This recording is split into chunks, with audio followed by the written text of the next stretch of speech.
আমার ওই ছোট বাচ্চার কসম, আমার ওই ছোট বাচ্চার কসম, এই বাচ্চার কসম, আমার ফ্যামিলি আসছে, আমরা এখান থেকে যাবো না, আমরা হাজির বিচার চাই, এক কথাই শেষ, এইখান থেকে আমরা লড়বো না। আশুলিয়া থেকে আমি সকাল 10টা বাজে আসছি, প্রত্যেকদিন তো সকালে আসি, 10টা বাজে আসি, রাত্রে 11টা বাজে যাই, আজকেও 10টা বাজে আসছি।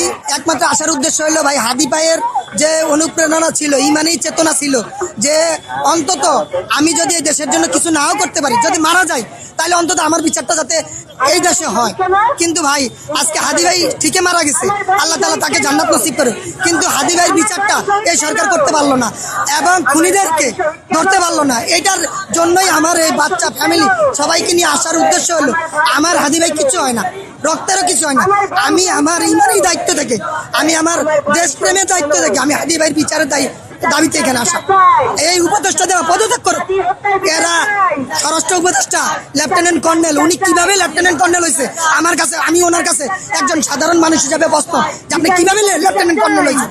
এবং উনি স্বরাষ্ট্রমন্ত্রী, উনি হা করে আসে, খালি আসে, কোনো উনি হাদি ভাইয়ের বিচার হবে, 7 তারিখে চার্জশিট ঘোষণা দিবে। আর এইটা তো আমরা জানি খুনিকে, তাহলে খুনিকে ধরেন না কেন? তাহলে আপনি ডিজি ভাই, র্যাব, আনসার, সেনাবাহিনী এরা কি করতেছে? এদেরকে তাহলে বহিষ্কার করেন আপনি, আর নাহলে আপনি নিজে পদত্যাগ করুন। আমার একটাই দাবি, আর কোনো দাবি নেই, হাদি ভাইয়ের বিচার হোক। ইনশাল্লাহ আমরা এটাই দাবি চাই। এই সবাই শীত অপেক্ষা করে একটাই দাবি নিয়ে আসছে হাদি ভাইয়ের বিচারের জন্য।